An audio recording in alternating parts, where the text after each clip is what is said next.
Saúde em Foco, para você saber mais sobre o mundo da medicina. E voltamos com o programa Saúde em Foco aqui na TV São Pedro, a TV do Hospital São Pedro, hoje conversando com o Dr. Júlio Fredo, médico urologista.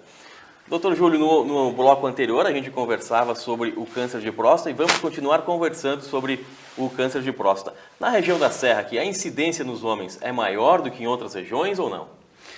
Nós temos uma incidência grande de câncer de próstata aqui na Serra, porque existem vários fatores que contribuem para isso, principalmente os nossos fatores alimentares, né? Hoje você sabe que uma dieta rica em gorduras e uma série de fatores, né, nos predispõe a ter um índice grande de câncer de próstata, né? Eu não saberia te dizer isso com estatísticas, porque nunca foi feito esse tipo de estatística, né? A incidência do câncer de próstata no Brasil, ela é grande, mas em compensação a gente, como está num país que não faz uma estatística adequada, também nós não temos exatamente as coisas, mas é uma incidência bastante grande, né? Eu não estou assim me lembrando em termos de números agora, né? Mas nós temos a Sociedade Brasileira de Urologia hoje, né, ela tem se dedicado muito ao câncer de próstata. Então, agora começa a surgir em estatísticas por região, né, por raça, né, a raça branca, por exemplo, a raça germânica, a raça italiana, o italiano, então assim, por exemplo, os germânicos, né, os arianos, né? Arianos, os alemães, eles têm uma incidência maior, né, de próstatas com volume maiores, não sei dizer, pelos fatores alimentares e tal. Não se tem ainda um conhecimento disso aí. O que eu posso dizer é que o que causa o aumento da próstata no homem é o hormônio masculino, a testosterona, né? Então, todos nós vamos ter um aumento de próstata, todos, indiscutivelmente, nós teremos um aumento de próstata, né? Então, mas em uns casos, como eu falei antes, necessita-se intervir, em outros casos, se necessita simplesmente observar, né? Agora também o senhor estava falando recentemente sobre a Sociedade Brasileira de Urologia, né? E essa prevenção, existe também um mês do ano, acho que é o Novembro Azul. Novembro Azul. Que é um trabalho mais de conscientização, né? Nós aqui em Garibaldi, né, tanto a Secretaria da Saúde como a Liga de Combate ao Câncer, sempre nos convida, né, no Novembro Azul, né, que é depois do Outubro Rosa sempre, então primeiro as mulheres, depois nós, né, nos convidam para palestras, elas têm um trabalho bastante atuante, né, e nisso eu quero parabenizar a Liga de Combate ao Câncer, né, e quero parabenizar também a Secretaria da Saúde do município, que sempre esteve atento e nos ajudando nessa missão de prevenir o câncer de próstata. E nós temos uma adesão bastante grande nessa campanha. Bastante homens nos acompanham em palestras, etc. Então, há um interesse muito grande e nós vamos sempre continuar fazendo o Novembro Azul para que a população possa ser cada vez mais conscientizada, né? Destacando, né, doutor Júlio, que o belo trabalho que a Liga de Combate ao Câncer, não só de Garibaldi, mas também dos outros municípios da região, Carlos Barbosa, Farroupilha, Bento Gonçalves, é um trabalho voluntário, né? E só quem passou por uma doença dessas, as pessoas, os familiares, né, que percebe o quanto é importante esse trabalho da Liga de Combate ao Câncer. Então, parabéns aqui para as ligas dos municípios da região. Doutor Júlio, depois que o paciente descobre que tem câncer de próstata, né, qual é a evolução da doença? Bom, o paciente descobriu que tem câncer de próstata. Tem que se fazer um estadiamento para ver em que fase nós estamos da doença.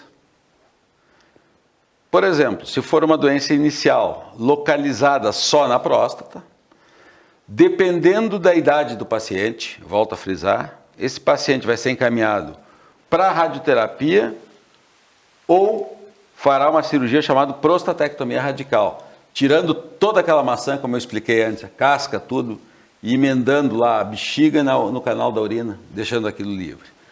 Esse tratamento, a princípio, é curativo. Como que se faz o acompanhamento para ver se o paciente está curado? Bom, através do PSA, né? O PSA deve se manter em níveis muito baixos.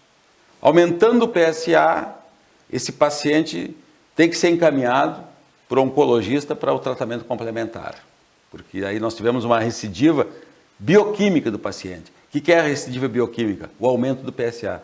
Tu vai ver o organismo dele não tem nada, mas ele está tendo um aumento do PSA, o câncer está caminhando. Então tu tem que fazer outros tratamentos complementares, né? Pode ser hormonioterapia, etc., que não vem ao caso aqui, que são coisas mais complexas. Bom, nós temos que saber, quando nós descobrimos o câncer de próstata, se ele está no estágio inicial ou se ele já está implantado em outros órgãos. Como, por exemplo, muitas vezes o câncer de próstata ele já está implantado fora da casca da maçã. Quer dizer, a parte da cirurgia já se torna complexa e não adianta. Então esse paciente tem que ver o estágio que estava ser encaminhado para a radioterapia, ou às vezes para a quimioterapia, dependendo do grau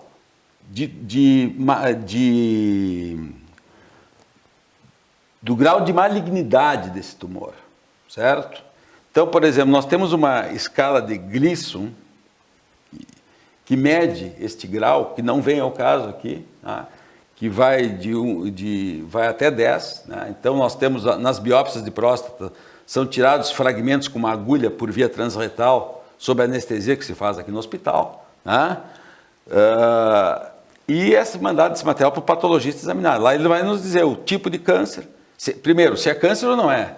Segundo, o tipo de câncer. Aí vai vir uma escala de Gleason. E aí nós vamos poder medir o grau de avanço, o grau de comprometimento que esse tumor poderá causar. Quanto maior a escala de Gleason, mais o grau de malignidade, de agressão. O tumor, quanto maior o estado de Gleason, o estágio de Gleason, é muito mais agressivo. Então, esse grau de agressividade do tumor, ele tem que ser medido pela escala de Gleason. Isso quem nos dá é o patologista. E é através dessa escala que vai determinar o procedimento que vai ser adotado? Não. O procedimento pode ter um Gleason alto, mas se o tumor estiver confinado à próstata, né, em caso de pacientes, vamos dizer assim, eu estabeleço no meu consultório a idade de 70 anos. Até 70 anos eu indico prostatectomia radical.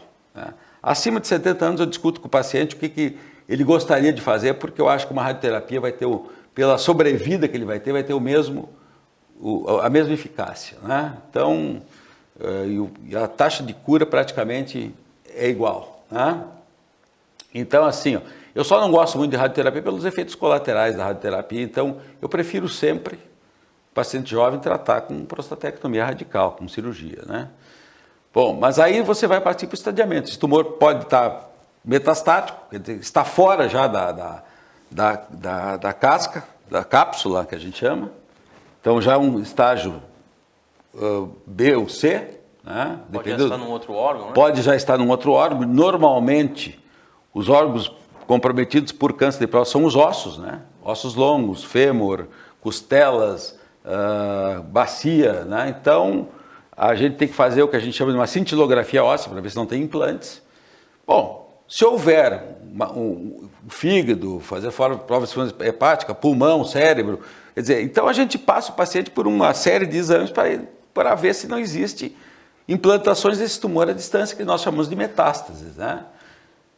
Sendo assim, sendo um tumor confinado à próstata, bom, aí vai se partir para o tratamento curativo. Né? Se for um tumor disseminado, aí vai se tratar com quimioterapia, etc. Aí já parte para a parte do oncologista. Nós encaminhamos o paciente para a parte oncológica, o oncologista vai dar o melhor tratamento para ele. Né? Então, é assim que funciona a coisa. Né? Este é o programa Saúde em Foco aqui na sua TV São Pedro, hoje conversando com o médico urologista Dr. Júlio Isfredo. Dr. Júlio, e depois do paciente fazer a operação e curar-se do câncer de próstata, né? Ele vai ter mais alguma... quais são... Como é que chama? Me fugiu o termo. Na vida normal? É, uma vida normal, mas eu ia fazer uma outra pergunta. Ele vai ter eu não vou falar sequela. Efeito colateral. Júlio, após então o paciente se curar do câncer de próstata, ele vai ter uma vida normal? Terá algum efeito colateral? Bom, eu já vou te responder essa pergunta com uma pergunta que eu todo mundo faz, né? Existe um grande tabu do homem relacionado com a disfunção erétil, né? Pós tratamento de próstata, principalmente com cirurgia. Bom, eu quero dizer o seguinte para os telespectadores. Quando a cirurgia de próstata é feita por uma doença benigna, sendo ela por dentro do canal, ou sendo ela por uma próstata muito grande cortando, o grau de disfunção erétil é praticamente zero. O que acontece muitas vezes, aliás, acontece todas as vezes, né? Tanto com o tratamento medicamentoso, como com o tratamento cirúrgico para a doença benigna de próstata, é que o homem não ejacula mais depois. Ele perde a capacidade de ejacular. Agora, ele não perde a capacidade erétil, né? Ele vai poder ter suas relações normais, o prazer é o mesmo, só que a ejaculação, até com o tratamento medicamentoso, é prejudicada. Bom, isto é da doença benigna. O paciente que tem câncer de próstata, antigamente, não se tomava muito cuidado com a inervação. Hoje em dia, o grau de disfunção erétil, após uma cirurgia de câncer de próstata, dependendo, evidentemente, do tamanho do tumor, da localização do tumor, de uma série... Mas vamos dizer, a grosso modo, já chegou antigamente a 33%. Hoje, nós estamos beirando, dependendo da experiência do cirurgião que faz, em torno de 3%, 4%. Bom, quando isso não é possível evitar, e o paciente quer continuar tendo suas atividades sexuais, nós tentamos, às vezes, com tratamentos contínuos, a ver se a ereção recupera. Não é uma recuperação imediata, pode demorar meses, até um ano. A gente não pode dizer que um paciente que operou câncer de próstata tenha disfunção erétil. Temos que esperar esse período. Então, tem injeções penianas, tem os próprios remédios, estilo para que melhora a disfunção erétil. Né? Não vou falar de nome nenhum aqui, porque senão eu estaria fazendo campanha para um laboratório, né? Mas nós temos a sildenafila, a tonsulosina, né? Então, tadalafila, desculpa, né? Tonsulosina é outra coisa, né? A tadalafila e tal, e vai se levando isso. E depois de um ano, se o paciente, nós preferir não ter que fazer injeção intracavernosa e tal, nós usamos uma prótese de pênis, que pode ser inflável ou malhável, né? Semirrígida, que a gente chama, né? Que pode dobrar o pênis, e a inflável é por mecanismos de bombeamento de água, né? Doutor Júlio, e o prazer do homem é o mesmo? Ou Sim, tu só trata disfunção erétil se o prazer do homem for o mesmo. Senão não tem porquê, né? Mas tem muitos homens que, às vezes, já não tinham prazer antes e preferem fazer isso por causa da companheira, por causa de uma série de coisas, né? Respeitando a individualidade de cada um, a gente discute isso com o paciente, tá entendendo? Em termos de fazer alguma coisa para ele melhorar a parte erétil. Eu posso dizer assim, a urologia progrediu muito hoje. Tem solução para as coisas? Tem muitas soluções, e as pessoas às vezes não aproveitam essas soluções porque não procuram o seu urologista, né? Não procuram ir lá e conversar, né? Procuram guardar dentro de si mesmo e esconder essas coisas. Então eu acho que, se eu tiver que dar um conselho aqui para o pessoal, é que a gente deve procurar um médico, seja ele de que especialidade for, sempre que a gente tiver dúvida. Não existe ninguém melhor para esclarecer o que tem que ser feito que o médico especialista na sua área, né? Essas conversas que a gente faz com o vizinho, tem validade, claro, até porque a experiência de um amigo seu que tenha feito uma cirurgia pode não ser a mesma experiência que você vai ter. Então, quer dizer, a gente não pode se basear por experiências de um outro paciente. Internet, né? Internet. Eu acho a internet uma coisa muito agradável, mas o paciente tem uma tendência a ler só o que é ruim na internet. Pô, 99% das coisas acontecem de maneira diferente. 99% das coisas que o paciente vai tratar, elas conseguem ter um final feliz. Doutor Júlio, chegamos ao final do programa Saúde em Foco. Gostaríamos de agradecer a sua participação e os esclarecimentos, que foi muito proveitoso até para os telespectadores ficarem sabendo e conhecendo mais sobre o câncer de próstata e sobre a urologia. Eu gostaria de agradecer também a oportunidade e dizer que me coloco sempre à disposição para quando tiver algum interesse. É um prazer. Obrigado. Com certeza, doutor Júlio, em outros programas, em próximos programas, a gente vai voltar a conversar, porque é um assunto muito interessante, a gente precisa também prevenir os pacientes. E o programa Saúde em Foco dessa semana fica por aqui.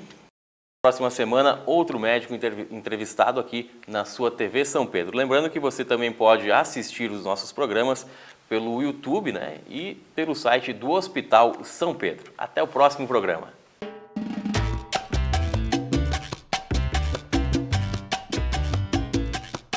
Saúde em Foco, para você saber mais sobre o mundo da medicina.